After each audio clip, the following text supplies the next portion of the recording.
What is going on, guys? It's Cameron, and it has been so long since I've made a video. Seriously, I am going insane, but honestly, the biggest advice that I could probably give you is to follow me on Twitter, because that is where I tell you guys when a video is being uploaded or whether something's gone wrong with the video. And of course, you can just tweet me and ask me when videos are going to be uploaded, so if you want to stay up to date and all that, then definitely follow me on Twitter. Now, I will actually own up to the fact that I have been saying that videos are going up, and then either something goes wrong or I just never get around to doing it. So that is why I am sat here right now at 11:30 PM at night, making all of these videos until 3 in the morning. So now, of course, we're jumping into the Carnage Saga, and it's going to take a while for Carnage to actually get here. Well, I say a while, but I'm talking just a few issues. But we're going to see the lead up to that and the change of characters with Dr. Kirk Connors and Peter Parker himself. So you've waited long enough, guys. Let's get into this review, let's get into this issue, and let's hurry up and get this video uploaded. So getting into this issue, something that you've got to remember when reading this is towards the end of the previous issue, we saw Dr. Kirk Connors take a blood sample of Peter Parker's blood, and he took a look at it under the microscope, and the issue ended with him saying, wow. Now, some of you guys might have thought, okay, is this something that's going to be brought up later on in the future, or is it just something that Dr. Kirk Connors is like, okay, that's pretty cool. Well, I'm going to tell you guys that this sample of Peter Parker's blood is the whole premise of how Carnage is actually created. Now, I'm not necessarily going to say how it's created or what goes down with it, because you'll find that out in the next few issues.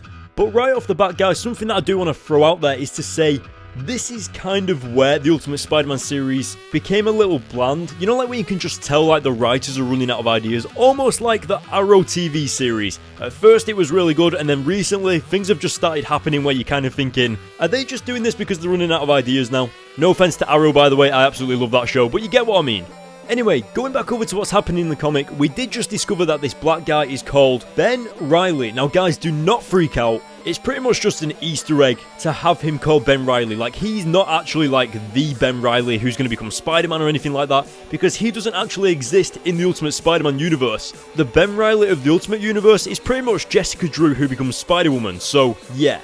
Now, of course, as you've probably noticed, Peter Parker is incredibly ill in this saga. He's sick, he's got a cold, he's coughing, he's sneezing, and I actually find it quite hilarious because not only does he skip school when he's Spider-Man, but now he has to skip school because he's ill. So it's just kind of ironic because he's always trying to be in school. And also, one thing that I loved was the fact that Peter Parker was just sat there saying that he's been watching TV for 4 hours, and what you've got to remember is that Peter Parker is not like a normal teenager. His life has been the complete opposite of sitting on the couch and watching TV ever since he became Spider-Man. So he's not actually used to sitting down on the couch and relaxing, and obviously finds it quite boring.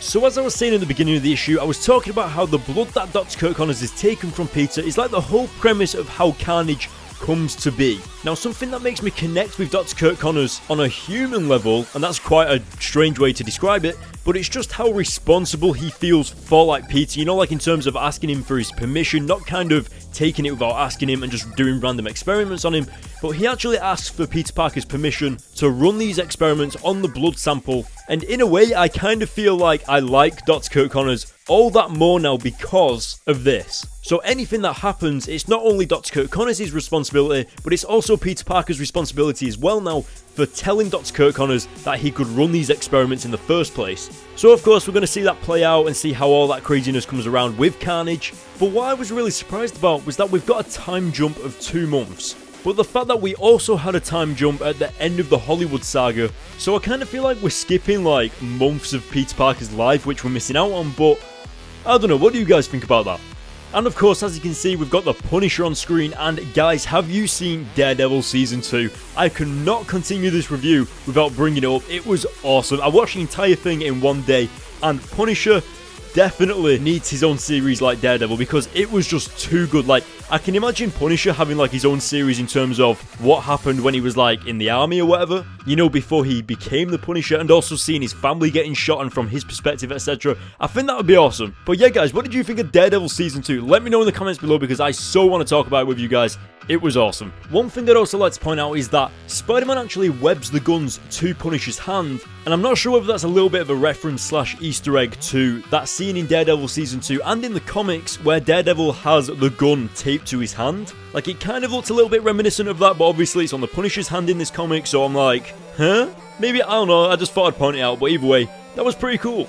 Now flipping the page over back to Dr. Kurt Connors tending to Peter Parker's wounds after fighting the Punisher, and of course being offered $20,000 to take that criminal out of there. I don't know what that guy was thinking actually, he was a little bit crazy. But as you can see on screen, they're talking about whatever they're talking about, and Dr. Kurt Connors seems a little bit kind of shady. Like he tended to avoid the question of like the experiment or whatever's going on. He just seemed a little bit strange about it. And coming up to the final pages, we get like this sneak peek at what's actually in this test tube, and it turns out that the experiment that they've got going on seems to be in like this massive lab that they've got now. He's even got a key card to get into this lab, so it already looks kind of secretive as it is. And honestly, it seems like one of those things that is brewing for disaster, you know, like where they get into that stage where they can actually do something with this experiment, and that's a good thing, but it's also a dangerous thing as well. And you can see on the final page there that this experiment is forming into something else, and I cannot wait for you guys to see it. Obviously it's Carnage, I mean, you guys already know, but it's just good to look forward to these things. But that is the end of the issue, guys. What did you think? Let me know in the comment section below. I'm so sorry that this video is so late. I am trying to catch up. It's just so much uni work, and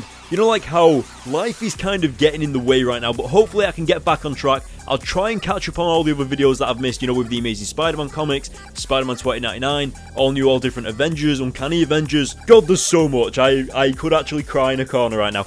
But I hope you understand, guys. I'm going to give this issue a 7 out of 10. I feel like nothing too much happened, and, well, actually, nothing too much happened, really. We got Peter with a cold, then we skipped 2 months. I'm not a huge fan of doing, like, massive time jumps, really, like that, you know, months. So I'm kind of worried about that, but also, I do kind of like Dr. Kurt Connors, but I don't think an entire saga should be based solely around him and an experiment like that, especially if we're not seeing Dr. Kurt Connors as the Lizard. Like, it'll be interesting to see him become the Lizard again. I don't know, I'm kind of blabbing on now, guys. But let me know what you thought in the comments below. Hit the like button on this video, and of course, there's plenty more to come within the next few days. So keep your eye out for that. Follow me on my Facebook page, follow me on my Twitter to stay up to date on all these videos, letting you know when these videos are being uploaded, or if there's going to be a video, or if I'm having problems. And guys, you know you've got to do it. Hit the subscribe button, and I will see you all next time.